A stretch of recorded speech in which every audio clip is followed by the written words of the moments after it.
திரும்ப சொல்ல சொன்னது, நீ ராஜாவின் அரண்மனையில் இருக்கிறதினால் மற்ற யூதர் தப்பக்கூடாதிருக்க நீ தப்புவாய் என்று உன் மனதிலே நினைவு கொள்ளாதே. நீ இந்த காலத்திலே மௌனமாயிருந்தால் யூதருக்கு சகாயமும் ரட்சிப்பும் வேறொரு இடத்திலிருந்து எழும்பும். ஆமென். நீ இந்த காலத்தில் மௌனமாயிருந்தால் யூதருக்கு சகாயமும் ரட்சிப்பும் வேறு இடத்திலிருந்து எழும்பும். எல்லாரும் ஜெபிப்போம். அன்பின் ஆண்டவரே, எல்லாரும் ஸ்தோத்திரத்தோடு கூட நம்முடைய கரங்களில் எங்களை ஒப்பு கொடுக்கிறோம். சொல்லுங்க, எங்களோடு பேசுங்க ஆண்டவரே. சொல்லுங்க, எல்லாரும் வாய் திறந்து எங்களோடு பேசுங்க ஆண்டவரே. சத்தமாக கரங்களை உயர்த்தி எங்களோடு பேசுங்க ஆண்டவரே. எங்களோடு பேசுவீராக நல்லவரே, எங்களோடு பேசுவீராக, எங்களோடு பேசுவீராக. நன்றி ஆண்டவரே, உம்மை துதிக்கிறோம் துதிக்கிறோம் துதிக்கிறோம் துதிக்கிறோம் ஆண்டவரே. மௌனமாயிருக்காதே,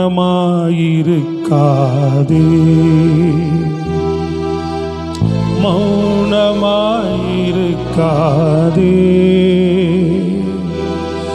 மௌனமாயிருக்காதே, நீ மௌனமாயிருக்காதே.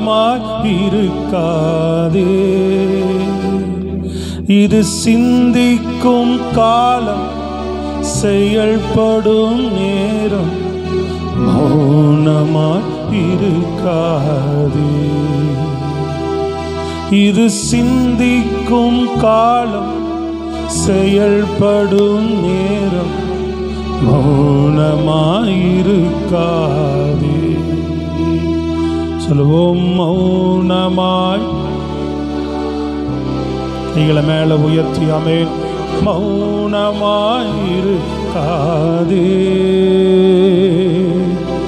மௌனமாய்.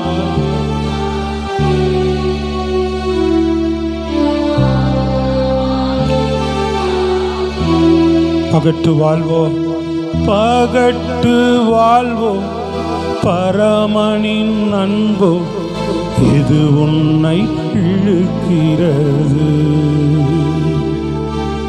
பகட்டு வாழ்வோ, பரமனின் அன்போ இது உன்னை இழுக்கிறது. கணக்கு கேட்க கர்த்தர் வருவார், வெறுங்கையாய் நிற்பாயோ. சொல்லுவோம், கணக்கு கேட்க கர்த்தர் வருவார், வெறுங்கையாய் நிற்பாயோ. இது சிந்திக்கும் காலம், செயல்படும் நேரம், மௌனமாயிருக்காதே. இது சிந்திக்கும் காலம், செயல்படும் நேரம், மௌனமாயிருக்காதே. சொல்லுங்க ஆண்டவரே, இது நான் செயல்படுகிற காலம். கரங்களை உயர்த்தி எல்லாம் சொல்லுங்க. ஆண்டவரே, எங்களோடு பேசுங்க சொல்லுங்க. எங்களோடு இடைப்படுங்க ஆண்டவரே, எங்களோடு இடைப்படுவீராக, எங்களோடு இடைப்படுவீராக. இது நாங்கள் செயல்படுகிற காலமாக எங்கள் காலம் மாறட்டும் ஆண்டவரே. நாங்கள் செயல்படுகிற காலமாக மாறட்டும்.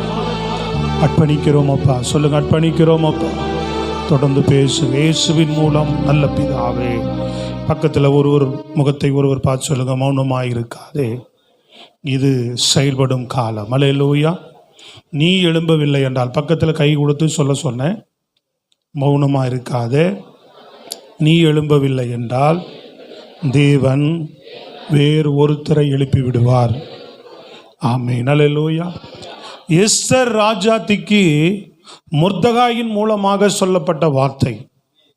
எஸ்தர் ராஜாத்தி அவள் சாதாரண ஒரு குடிமகளா இருந்தவளை தேவன் தம்முடைய ஒரு கிரியையின் நிமித்தமாக அவள் ஒரு ராஜாவுக்கு மனைவியாக போகக்கூடிய ஒரு பெரிய கிருபையை பெற்றுக்கொள்ளுகிறார்.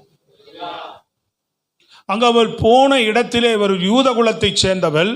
இப்ப யூதர்களுக்கு பெரிய ஒரு ஆபத்து வந்திருக்கிறது, பெரிய ஒரு பாதிப்பு வந்திருக்கிறது, மரணத்துக்கு ஏதுவான பாதிப்பு. அப்பொழுது மொர்தெகாய் எஸ்தர் இடத்துல சொல்லி அனுப்புகிறார். அவளுக்கு அந்த சிந்தனை இல்லை. தேவனுக்காக செயல்பட வேண்டும், தேவனுக்காக எழும்ப வேண்டும், ஜனங்களுக்காக நிற்க வேண்டும், ஏதாவது ஒன்று செய்ய வேண்டும் தேவனுக்காக என்று சொல்லி அவளுக்கு அந்த சிந்தையோ அவளுக்கு அந்த நினைவோ கூட கிடையாது. ஏதோ ஒரு சாதாரண ஒரு இடத்துல இருந்தோம், தேவன் இப்பொழுது நமக்கு ஒரு நல்ல வாழ்க்கையை கொடுத்திருக்கிறார், அவ்வளவுதான் அவளுடைய மனநிலை. இன்னைக்கு கூட இங்க வந்திருக்கிற உங்களுக்குள்ளாக கவனிக்கணும், என்ன எல்லாரும் எந்த சிந்தனையும் இல்லாமல் இருக்கலாம். தேவனுக்காக எழும்புவதற்கோ தேவனுக்காக வாழ்வதற்கோ ஏதாவது ஒன்றை நாம் செய்ய வேண்டும் என்கிற சிந்தை யோசனையில் அவள் கனவுல கூட அவள் நினைத்திருக்க மாட்டாள். முதல்ல அவள் வாழ்க்கையை நினைச்சிருக்க மாட்டா. இரண்டாவது, இப்படி ஒரு காரியத்தை நாம் செய்ய வேண்டியது வருமோ என்று அவள் கொஞ்சம் கற்பனையில் கூட எஸ்தர் ராஜாத்தி என்ன செய்திருக்க மாட்டா, யோசிச்சிருக்க மாட்டா. மொர்தெகாய் அதை தூண்டி விடுகிறான். இன்னைக்கு ஆண்டவர் ஆவியானவர் என் மூலமாய் உங்களை தூண்டிவிட விரும்புகிறார். நீங்க சிந்தனை இல்லாமல் வந்திருக்கலாம். இன்னைக்கு எனக்கு ஏதாவது பேசுவாரா என் வாழ்க்கைக்கு அப்படின்னா உங்க வாழ்க்கைக்கு தான் பேசுறார். நீ தேவனுக்காக எழும்ப வேண்டும் என்று பேசுகிறார். நீ தேவனுக்காக கொஞ்சம் செயல்பட வேண்டும் என்று பேசுகிறார். எத்தனை பேர் இதை ஏற்றுக்கொள்ளுகிறவங்க சத்தமா ஆமென் அல்லேலூயா சொல்லுங்க. நான் தேவனுக்காக செயல்பட விரும்புகிறேன், தேவனுக்காக நான் ஏதாவது செய்ய விரும்புகிறேன் அப்படின்னு சொல்றவங்க. நமக்கு கிடைத்த வாழ்க்கை போதும், நமக்கு கிடைத்த லைஃப் போதும், நமக்கு கிடைத்த ஏதோ ஒரு வருமானம் போதும், நமக்கு கிடைத்த சில சேஃப்டிகள் போதும், ஏதோ சில காரியங்கள் இருக்கு, தொடர்ந்து அப்படியே போய்கிட்டு இருக்கிறோம், வந்துட்டு இருக்கிறோம், ஆண்டவர் இருக்கிறார், நம்மளை குறையில்லாமல் ஆசீர்வதிக்கிறார். இந்த வாழ்க்கையோடு கூட முடித்து கொள்ள விரும்புகிறோமா, இல்லை தேவனுக்காக ஏதாவது ஒன்று இந்த வாழ்க்கையில பூமியில ஓடி முடிக்கிறதுக்குள்ள மரணத்துக்குள்ள நம்ம வாழ்க்கையில தேவனுக்காக ஏதாவது செய்ய நம்ம இருதயம் ஏங்குகிறதா? ஏங்கலை. எஸ்தருக்கெல்லாம் ஏங்கலை. எஸ்தருக்கு அந்த எண்ணம் கிடையாது, எஸ்தருக்கு அந்த விருப்பமும் கிடையாது. ஸ்தோத்திரம் அல்லேலூயா. ஆனால் மொர்தெகாயின் மூலமாக இந்த வார்த்தை போகும்போது அவளுக்கு இந்த எண்ணம் தூண்டப்படுகிறது. ஸ்தோத்திரம் அல்லேலூயா. முதல்ல முடியாத ஒரு சூழ்நிலையாக அவள் கருதுகிறாள். ஆனாலும் செயல்பட வேண்டிய காலம். நீ இந்த காலத்திலே மௌனமாயிருந்தால் ரட்சிப்பு வேறு ஒரு இடத்தில் இருந்து எழும்பும் என்று ஆண்டவர் சொல்லுகிறார். அப்ப திருச்சபையாக நல்லா கவனித்துக் கொள்ளுங்க. நம்ம தேவனுக்காக நம்ம எழும்ப வேண்டிய நாம, ஏதாவது ஒன்று தேவனுக்காக இன்னும் செயல்பட வேண்டிய நாம, எந்த விதத்திலே ஆகிலும் நம்ம செயல்பட வேண்டும். ஏதாவது ஒன்று தேவனுக்கு நாம் செய்ய வேண்டும் இல்லையா? ஏதாவது ஒரு காரியங்களிலே தேவனுக்கு நம்ம ஈடுபடுத்தி கொள்ள வேண்டும். சாப்பிட்றோம், நம்ம வேலையை பார்க்குறோம், நம்ம காரியத்தை பார்க்குறோம் தினமும். இல்லை வீட்டிலலாம் சில பேர் சும்மா இருக்கிறோம், தூங்கியே கிடக்கிறோம். ஏதாவது ஒன்று தேவ சபைக்காக ஜெபிக்கிறதுக்கோ, ஒரு சுவிசேஷ ஊழியம் செய்கிறதுக்கோ, தேவ ராஜ்யத்துக்கு தன்னை பயன்படுத்தி கொள்வதற்கோ, அழிந்து கொண்டிருக்கிற மக்கள், ஏன் 3 வயது குழந்தைகளை கூட இன்றைக்கு கற்பழித்து கொலை செய்யக்கூடிய கொடூரமான காலத்துக்குள்ள இருக்கிறோம் நம்ம. இதற்காக நம்ம திறப்புல நின்று ஜெபிக்கிறதுக்கு, தேசம் சந்திக்கப்பட வேண்டும், அழிவிலிருந்து ஜனங்கள் காக்கப்பட வேண்டும். அங்கே யூதர்களுக்கு ஒரு பெரிய அழிவு காத்திருந்தது. அவன் சொல்றான், இவர்களெல்லாம் அழிவார்கள், நீ தப்பித்துக் கொள்வாய் என்று நினைத்தாயோ என்று அங்க ஒரு கேள்வி வைக்கிறார். கவனிக்கணும். நம்ம ரட்சிக்கப்பட்டுட்டோம், நாளைக்கு இந்த உலக அழிவிலிருந்து நம்ம தப்பித்துக் கொள்வோம் என்று நம்ம நினைக்க கூடாது. நமக்கு ரட்சிப்பு கொடுத்திருக்கிறது, ஒரு பெரிய பொறுப்பு இருக்கிறது, மற்றவர்களையும் ரட்சிப்புக்குள்ள நடத்துவதற்காக, தேவனுக்காக வாழ்வதற்காக. அப்போ எஸ்தருக்கு இந்த எண்ணம் கிடையாது, இந்த யோசனை கிடையாது. அதுக்குரிய சூழ்நிலைகள் எல்லாம் அவளுக்கு சாதகமா இல்லாததுனால என்ன சொல்றான்னு கேட்டீங்கன்னா, சாக்கு போக்கு சொல்லுகிறாள், சாக்கு போக்கு சொல்றா. இன்னைக்கு அநேக நேரங்களிலே நம்ம நல்லா கவனிங்க, தேவனுக்கு எழும்ப முடியாம, தேவனுக்காக ஏதாவது எழும்பி செய்யணும் அப்படின்னா நம்ம என்ன செய்கிறோம், சாக்கு போக்குகளை நிறைய சொல்லி கொண்டிருக்கிறோம். எனக்கு நேரம் இல்லை என்று சொல்லுகிறோம், அல்லது என்னால் முடியலன்னு சொல்லுகிறோம், அல்லது எனக்கு தெரியாதுன்னு சொல்லுகிறோம். அதற்குரிய முயற்சிகளை நாம் தேவனுக்காக செய்வதற்கு ஏறெடுப்பதில்லை. அங்கதான் பிரச்சனை. காலத்தை வெறுமையா ஓட்டிக்கிட்டே இருக்கிறோம். இந்த காலம் தேவனுக்காக செயல்பட வேண்டிய காலம் போய்கிட்டே இருக்குது. நாட்கள் போய்கிட்டே இருக்குது. காலங்கள் போயிட்டே இருக்கு. வெறுமையா போயிட்டு இருக்கு. கவனிக்கிறீங்களா இல்லையா? என்ன கவனிக்கிறீங்களா? ஸ்தோத்திரம். ரொம்ப எழுதினாலும் நான் சொல்றது விளங்காது. செய்தியும் கொஞ்சம் கவனிக்கணும். வைசலா காலம் போய்கிட்டே இருக்குமா? வாலிப பிள்ளைகள்லாம் கவனிக்கிறீங்களா? சகோதரர்கள் இல்லையா? நம்மெல்லாம் என்ன பண்றோம்? ஒரு சண்டே வந்தா இதுதான் வழக்கம்னு நம்ம நினைக்கிறோம். அந்தரங்கத்தில் தேவ சமூகத்தில் நம்ம தேவனுடைய சமூகத்தில் தேசத்துக்காகவோ மற்ற காரியங்களுக்காகவோ மற்ற சூழ்நிலை இல்லை, என் பிரச்சனை நிறையா இருக்குங்க, என் காரியம் நிறையா இருக்குங்கன்னு நம்ம அதை தான் அதிகப்படியாக பேசிக்கொண்டே இருக்கிறோம். அது இருந்துகிட்டே இருக்கும் உலகத்தில். நான் எப்பவுமே உங்களுக்கு ஒரு சொல்லுகிற காரியம் இல்லை. இன்னொரு பக்கம் பார்த்தீங்கன்னா சுயம், இன்னொரு பக்கம் பார்த்தா மாம்சீகம் இல்லையா? தேவனுக்காக செயல்பட விட முடியாதபடி ஏதாவது பாவங்கள், ஆசை, இச்சைகள், சிற்றின்பங்கள்ல மாட்டிக்கொண்டு இருக்கிறோம். இப்படி பலவிதமான காரியங்களில் போய் நம்ம அகப்பட்டு கொண்டு தேவனுக்காக செயல்பட முடியாமல், தேவனுக்காக வாழ முடியாமல், தேவனுக்காக எழும்ப முடியாமல் என்ன செய்கிறோம்? முடங்கி கிடக்கிறவர்களாகவே இருக்கிறோம். அதுக்கெல்லாம் ஏதாவது ஒரு காரணங்களை சொல்லி, ஏதாவது சாக்கு போக்குகளை சொல்லி, ஸ்தோத்திரம். யாருங்க பயன்பட முடியும்? இவளுக்கு அதை பற்றி ஒண்ணுமே தெரியாது. நல்லா கவனிக்கணும். இப்போ எனக்கு ஒண்ணுமே, சில நேரம் இப்படி சொல்லிட்டு போயிடுவோம், எனக்கு ஒண்ணுமே தெரியாதே அப்படின்றோம். நமக்கு இயேசுவை தெரியும்ல. சத்தமா சொல்லுங்களே லூயா. அதுதான் அவருக்காக வாழ எழும்புவது தான், அவருக்காக ஏதாவது செய்ய எழும்புவது தான். கடந்த வாரம் கேட்ட செய்தி அன்பு அப்படின்னு, இயேசுவனுடைய அன்பை பற்றி கேட்டோம். அப்போ அவர் நமக்கு அன்பு பாராட்டி சிலுவையில் ஜீவனை தந்து நமக்கு இவ்வளவு பெரிய மீட்பை கொடுத்தாரு. நம்ம என்ன செய்ய முடியும்? என்ன செய்ய முடியும் சொல்லுங்க? அன்புக்கு, தேவனுடைய அன்புக்கு ஈடாக நம்ம என்ன கொடுக்க முடியும்? நம்மை தான் ஆண்டவர் கொடுக்க சொல்றார். அல்லேலூயா. நாம தான் தேவனுக்கு அர்ப்பணிக்க வேண்டும். நம்மை தான் அவருடைய அன்புக்கு ஈடாக பொன்னோ பொருளோ வேறு எதையுமே கொடுத்து அவருடைய அன்புக்கு ஈடாக இணையாக்கி விட முடியாது. நம்ம லைஃபை தான் கொடுக்கணும், நம்ம வாழ்க்கையை தான் கொடுக்கணும் ஆண்டவருக்காக, ஏதாவது ஒன்று செய்வதற்கு. அப்படி சொல்றது புரியுதுங்களா உங்களுக்கு? தேவனுக்காக ஏதாவது ஒன்று நான் செய்வதற்கு முதல்ல இந்த சிந்தை உதிக்க வேண்டும். உங்களுக்கு இந்த எண்ணம் உதிக்க வேண்டும். இந்த எண்ணமே எஸ்தருக்குள்ள உதிக்காது இருந்ததை மொர்தெகாயின் மூலமாக அவளுக்குள் தேவன் உதிக்க பண்ணினார். அதை இன்றைக்கு உங்களுக்குள் உதிக்க பண்ணுகிறார். இன்னைக்கு தேவனுக்காக நான் ஏதாவது செயல்படணும் அப்படின்னா, இந்த செய்தி முடிகிற நேரத்தில் உங்க வாழ்க்கையை நீங்க தேவனுக்காக நீங்கள் அர்ப்பணிப்பீர்கள்னு சொன்னா, ஏதாவது ஒன்று என்னை பயன்படுத்துங்கப்பா. ஒரு ராஜ்யத்தின் பாதையில என்ன செய்யுங்க? ஏதாவது ஒன்று விதத்தில் என்னை பயன்படுத்துங்க, எனக்கு ஒன்று தெரியாது, என்னை நடத்துங்க அப்படின்னு நீங்க ஒப்பு கொடுப்பீர்கள்னு சொன்னா, தேவன் நிச்சயமா உங்களை பயன்படுத்த கர்த்தர் இன்றைக்கு வல்லமையுள்ள தேவனாக இருக்கிறார். கரங்களை தட்டி சொல்லுங்க அல்லேலூயா, அல்லேலூயா. சில பேர்கிட்ட ஆண்டவர் பேசிக்கிட்டு இருக்க கூடும், உணர்த்திட்டு இருக்க கூடும் இல்லையா? சில பேர்கிட்ட ஆண்டவர் பேசி இருக்கலாம், உணர்த்தி இருக்கலாம். ஆனாலும் செயல்படாம மௌனமாவே இருக்கிறோம். தொடர்ந்து மௌனம் காக்கும் போது ஆண்டவர் சொல்லுகிறார், வேறு ஒருவரை என்ன செய்ய போகிறார் ஆண்டவர்?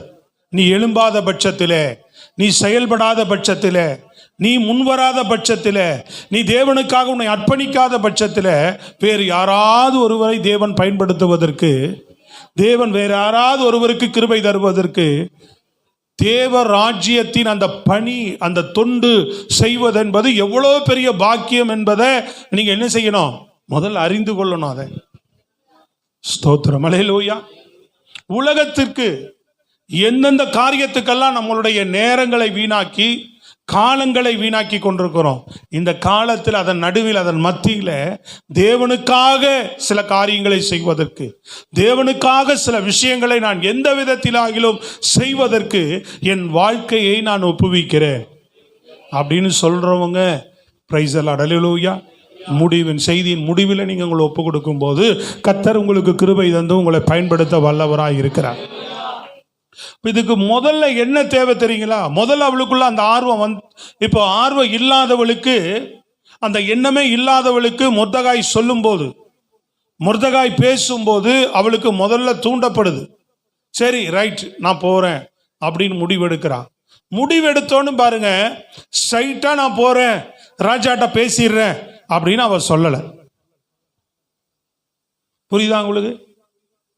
இன்னைக்கு அநேகர் செய்யக்கூடிய ஒரு தவறான காரியம், தேவனுக்காக நாம் எழும்ப வேண்டும் என்றால், நல்லா கவனிக்கணும், தேவனுக்காக நாம் பிரகாசிக்க வேண்டும் என்றால் முதல்ல என்ன தெரியுங்களா நமக்கு தேவை?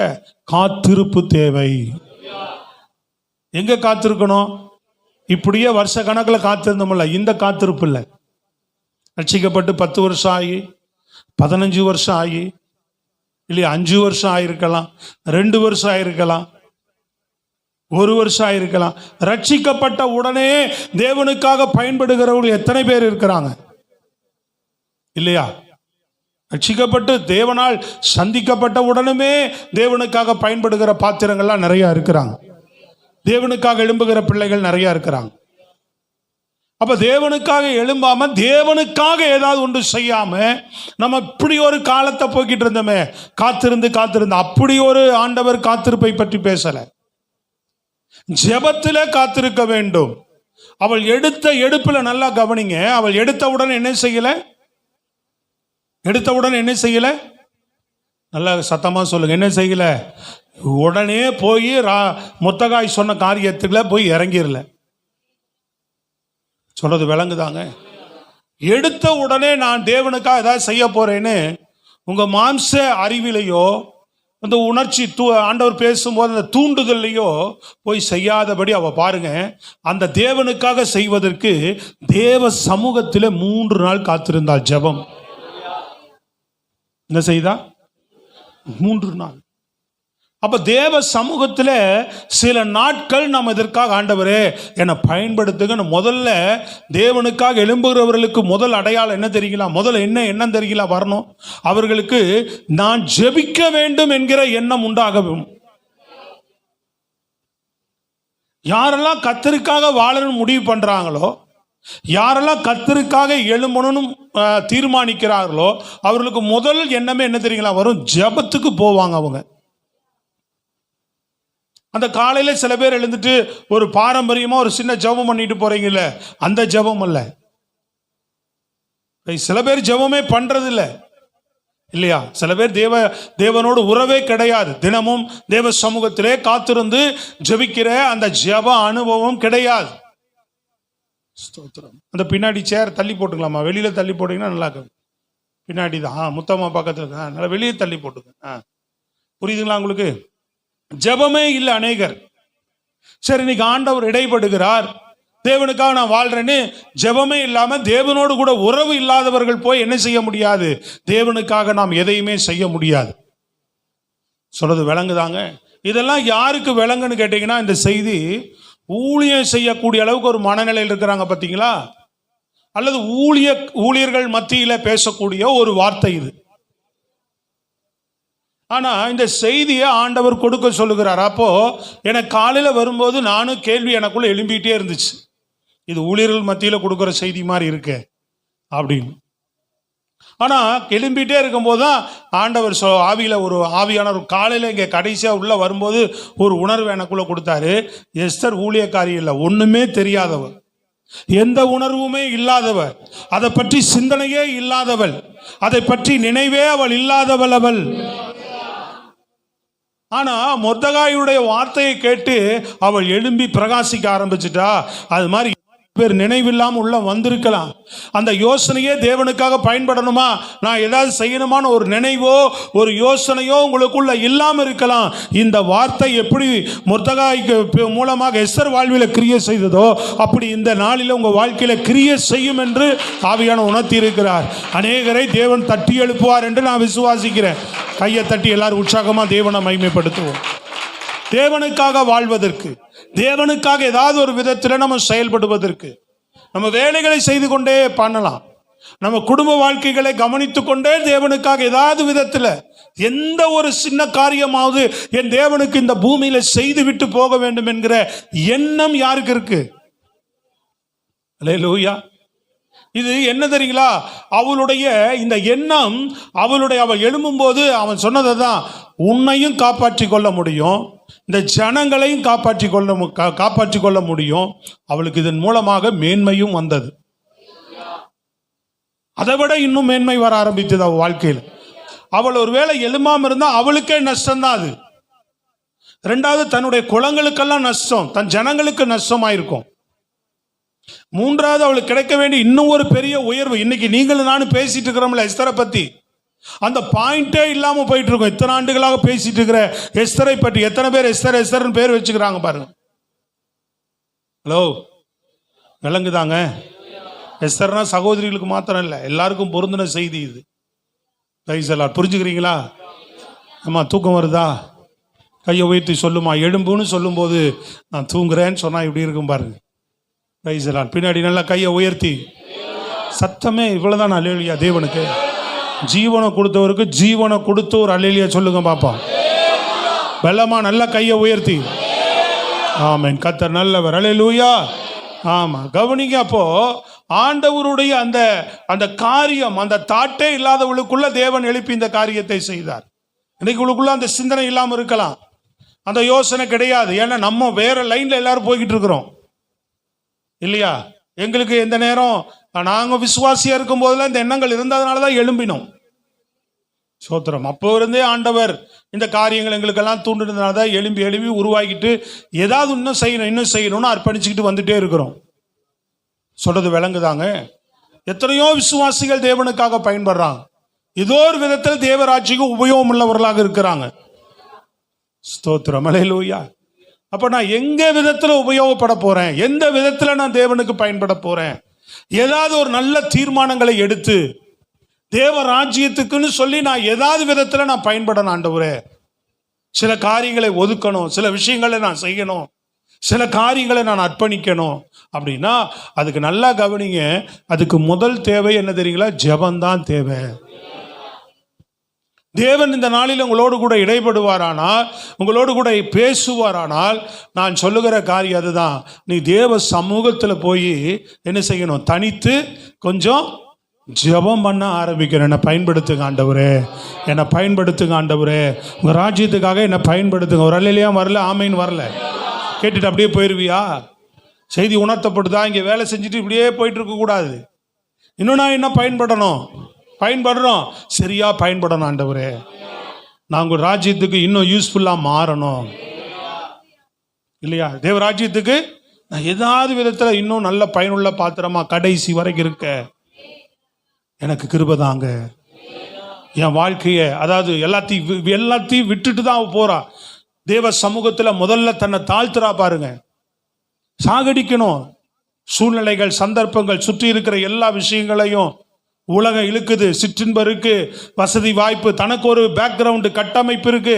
அதை வைத்துக் கொண்டு அதில் நின்று விடாதபடி அவள் என்ன செய்கிறா? தேவனுக்காக அர்ப்பணிக்க எழும்புறா. இன்னைக்கு முதல்ல விடணும். நம்ம சில விஷயங்கள்லாம் விட்டுட்டு கர்த்தருக்காக எழும்பணும் இல்லையா? அதுக்கு முதல் தேவை, நல்லா கவனிங்க. அவ வெற்றிக்கு அவ முதல் தேவனுக்காக எழும்பி பயன்படுவதற்கு காரணமே அந்த ஜபம்தான். பேதுரும் 120 பேர் அந்த சீசர்களும் 10 நாள் தேவ சமூகத்தில் அவர்கள் காத்திருந்ததுனால தான் கர்த்தர் எழுப்பினார். சொல்றது விளங்குதாங்க? 10 நாள் தேவனுடைய சமூகத்திலே அவர்கள் காத்திருந்ததுனால தான் எழுப்பினார், எடுத்து பயன்படுத்தினார். மோசை எடுத்து பயன்படுத்தினார், பவுலை பயன்படுத்தினார், சேவானை பயன்படுத்தினார், பிலிப்பை தேவன் பயன்படுத்தினார். அல்லேலூயா வரல, ஆமேன் வரல. தங்களை அர்ப்பணித்தவர்களை தேவன் என்ன பண்ணினார்? பயன்படுத்தினார். நம்ம அர்ப்பணிக்கும் போது ஆண்டவர் நம்மை பயன்படுத்துவார். அப்ப முதல்ல ஜெபத்தில் நம்ம தரித்திருக்கணும். ஜெபத்தில் கொஞ்சம் நம்ம காத்திருக்கணும் ஆண்டவருக்காக பயன்படுவதற்கு. ஜெபம் இல்லாம என்ன செய்ய முடியாது? தேவனுக்காக நாம் எதுவுமே செயல்பட முடியாது.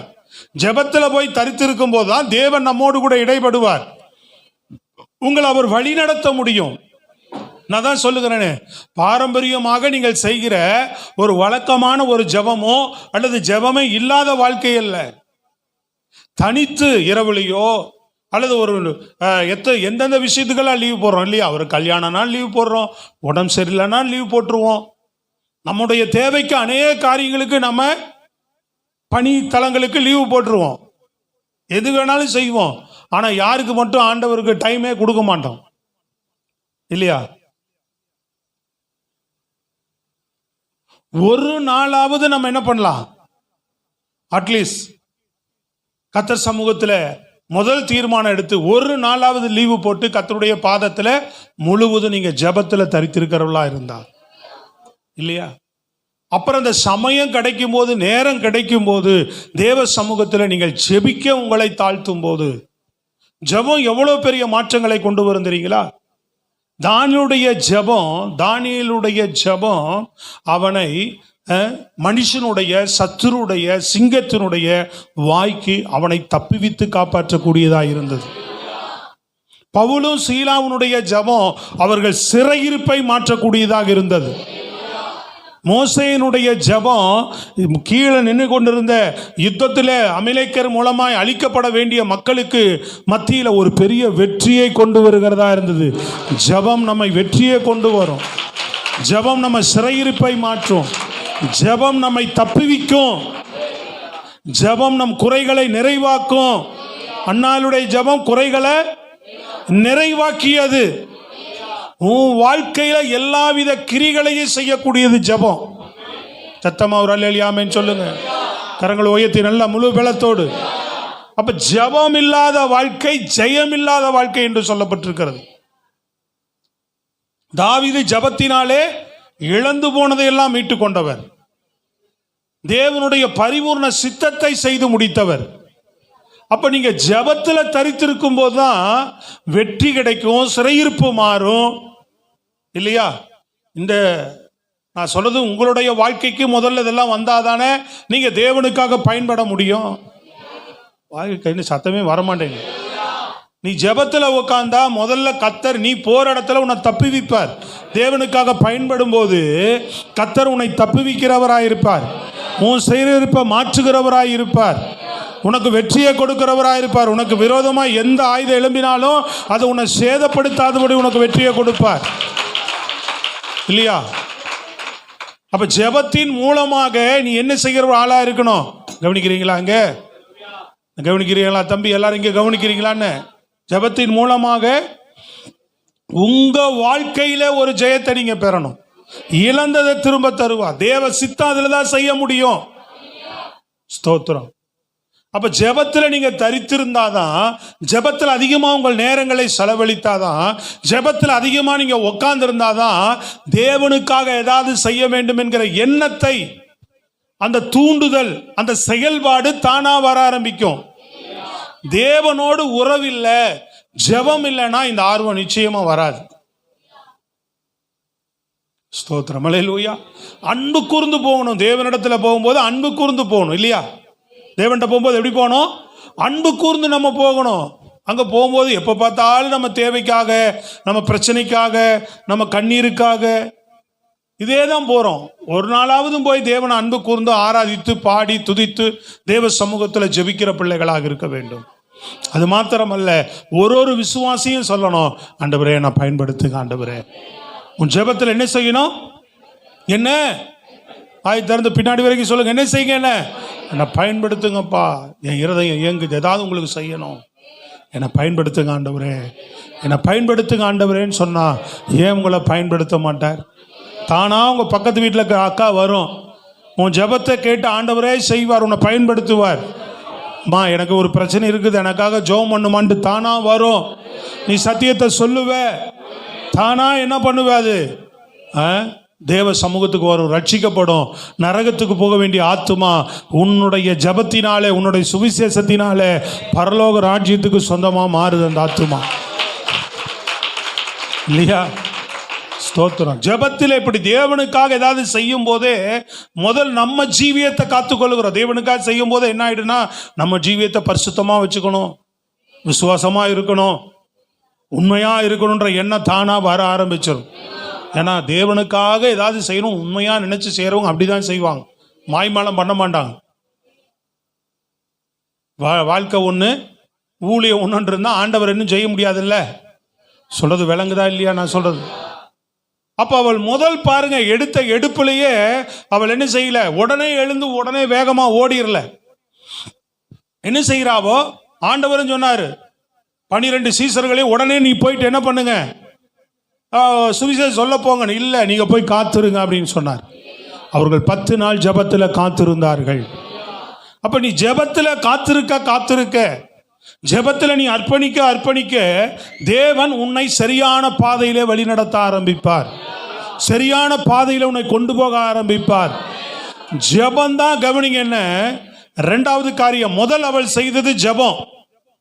இரண்டாவது எஸ்தருக்குள் வந்தது என்ன தெரியுங்களா? தைரியம். சொல்லுங்க, என்ன வந்தது? தேவனுக்காக ஒன்று செய்யறோம்னா முதல்ல என்ன வேணும்? தைரியம். முதல்ல என்ன வேணும்? ஜெபம். முதல் என்ன? ரெண்டாவது ஜெபம் பண்ணுனா தைரியம் தானா வரும். தேவனுக்காக களத்தில் நிற்கிற நம்ம நேரங்காலங்களை பார்க்காம, இல்லையா, சில காரியங்களை தேவனுக்காக தியாகம் பண்றதுக்கு அர்ப்பணிப்பதற்கு என்ன வரும்? சொல்லுங்க, தைரியம். அவளுக்கு ஏன்னு கேட்டா நல்லா கவனிங்க, அங்க போய் ராஜாவுக்கு முன்பாக அவள் நின்றாள் என்று சொன்னா அங்க என்ன வரும்னா மரணம் வரும். ராஜாவுக்கு முன்பாக போய் நிற்க முடியாது எஸ்தர் ராஜாத்தினால. காரணம், ராஜா அழைக்காம போகக்கூடாது, மரணம் வரும். முதல்ல அந்த காரியத்தை குறித்து இப்படியெல்லாம் சூழ்நிலை இருக்குன்னு சாக்கு போக்கு சொன்னவ இப்ப வாழ்வோ சாவோ ஜெபம் பண்ண பிறகு என்ன செய்கிறா? முடிவெடுக்கிறா. வாழ்வோ சாவோ அப்படின்னு தேவனுக்கு முன்பாக தைரியமாய் போய் நிற்பதற்கு தேவன் ஒரு பலத்தை தருகிறார். விளங்குதா இல்லையா உங்களுக்கு? பிரைஸ் தி லார்ட், ஹல்லேலூயா. ஆமா, வாழ்வோ சாவோ. சில நேரங்களில் நம்ம என்ன செய்கிறோம்? புரியுதுங்களா? லாப நஷ்ட கணக்கு பார்க்கிறோம். புரியுதுங்களா? வாழ்வோ அவளுக்கு, சாவு அவளுக்கு முன்பாக. ஒரு வேளை தவறினால் எனக்கு நஷ்டம் வரும், என் ஜீவனுக்கே நஷ்டம் வரும், என் வாழ்க்கைக்கே நஷ்டம் வந்துடும், என் எதிர்காலத்துக்கே நஷ்டம் வந்துடும் அப்படின்னு தான் முதல் சொன்னவ. கவனிக்கணும். ஆனா தேவன் பேசுனதுனால மௌனமா இருக்காத. நீ மௌனமா இருந்தால் ரட்சிப்பு எங்க வரும்? வேறு இடத்துல இருந்து எழும்பும் என்று சொன்ன உடனே அவள் ஜெபத்துல காத்திருந்ததுனால அவள் தைரியமாய் லாப நஷ்ட கணக்கு பார்க்கல. இன்னைக்கு நிறைய நேரம் என்ன பண்ற, தேவ ராஜ்யத்துக்கு ஏதாவது செய்யக்கூடியவர்கள் லாப நஷ்ட கணக்கு பார்த்துக்கிட்டு உட்கார்ந்துட்டு இருக்கிறோம். நேரங்காலங்கள் லாப நஷ்ட கணக்கு பார்க்கிறோம், பணத்துல லாப நஷ்ட கணக்கு பார்க்கிறோம். என்ன லாபம்? எனக்கு இதனால லாபம் இருக்கா? ஹலோ, சொல்றது விளங்குதாங்க? இன்னும் கூடுதலா போனா சபைனாவே யாருதாயிடுச்சு? தேவனதாகல. ஊழியக்காரர் முன்னாடி நிக்கிறதுனால யாராயிடுச்சு? நிறைய பேர் அப்படி ஆயிடுறாங்க. அவங்க சொந்த ப்ராப்பர்ட்டியாகவும் அவங்க சொந்த சொத்தாகவும் சபையை பயன்படுத்துறவங்க இருக்கதான் செய்யறாங்க. எங்காவது ஒண்ணு, எல்லாரும் இல்லை. சொல்றது விளங்குதுங்களா? அதனால சபைனாவே யாருதாயிடுது? பாஸ்டர்தாயிடுது. இதுல எனக்கு என்ன லாபம்? இப்படி நாம் என்ன செய்கிறோம்? இன்னைக்கு சுயமாக மாம்சீகமாக லாப நஷ்ட கணக்கு பார்த்துக்கிட்டு உட்கார்ந்துட்டு இருக்கிற விசுவாசிகளாக தான் காணப்படுறோம் அநேகர். சத்தமே வரல. ஒருவேளை இது ஒரு 10 கோடி ரூபாய் சொத்தா இருந்தா என்ன பண்றது? நம்ம 50,000 வாடகை தான் கொடுக்கணும். இதுதான் நம்ம கிட்ட இருக்கிற ப்ராப்பர்ட்டி. சொல்லுங்க பார்ப்போம். நல்ல வாய் திறந்து சத்தமா தான் சொல்லுங்க, இல்லையா? ஒரு 10 கோடி ரூபாய் சொத்தா இருந்தா கூட என் ப்ராப்பர்ட்டியா மாறலாம். நம்ம என்னதான் பண்ணணும்? இந்த ப்ராப்பர்ட்டி நான் உங்கள்கிட்ட விட்டு போனா நீங்க தான் 50,000 வாடகை கட்டணும். சொல்லுங்களேம்மா, விளங்குதா இல்லையா நான் சொல்றது? புரியுதா இல்லையா? அப்போ லாப நஷ்ட கணக்கு பார்த்துக்கிட்டே உட்கார்ந்துட்டு இருக்கிறோம். தேவனுடைய ராஜ்யத்தில் நான் செய்கிறதுனால இப்போ சில நேரங்கள் பாருங்க, 21 நாள் பிரேயர் நடத்துவோம். எங்களுக்கு மூத்த ஊழியர்லாம் சொல்லுவாங்க, நீ 21 நாள் ஊழியம் செய்கிற, நீ 40 நாள் ஊழியம் செய்கிற, இல்லை 3 நாள் கூட்டம் நடத்துகிற அப்படின்னா அந்த செலவுகள் போனால் அந்த கூட்டம் நடத்துறதுனால, அந்த ஊழியம் செய்ததுனால உனக்கு ஒரு காணிக்க வரணும், மிச்சமாகணும் அப்படின்னு சொல்லுவாங்க. அந்த ஊழியங்கள் மூலமாக நீ பணி செய்கிற இல்லை அதில். அதனால் அந்த 3 நாள் என்ன பண்ணணும்? அந்த 21 நாளில் என்ன பண்ணணும்? அந்த 40 நாளில் என்ன பண்ணணும்? எல்லாம் முடிந்து உனக்கு அதில் என்ன வேணும்? உனக்கு ஒரு காணிக்கை வரணும், அதில் உனக்கு ஒரு சம்பளம் அதில் வரணும் அப்படின்னு சொல்லுவாங்க. நான் இத்தனை 15 வருஷத்துக்கு மேலே இந்த ஊழியத்தை செய்கிறேன். இந்த சபை ஊழியம் இல்லையா, ஃபுல் டைமாக நம்ம சபை ஆராதனை நடத்துகிறோம். ஞாயிற்றுக்கிழமை சர்வீஸில் 15 வருஷத்துக்கு மேலே ஆகுது. ஒரு நாள் என்ன பண்ணி கூட்டங்கள் நடத்துறதே இல்லை. வாய் திறந்து சொல்லுங்கள், லாப நஷ்ட கணக்கு பார்த்து ஊழியங்கள் செய்கிறதே இல்லை. கையை உயர்த்தி நல்ல சத்தமாக சொல்லுங்க. லாப நஷ்ட கணக்கு பார்த்து ஒரு நாள் என்ன பண்றது இல்லை, ஊழியம் செய்கிறது இல்லை. நமக்கு இதனால என்ன ஆதாயம் கிடைக்கும் அப்படின்னா தேவன் என்ன செய்ய முடியாது, கிரியை செய்ய முடியாது.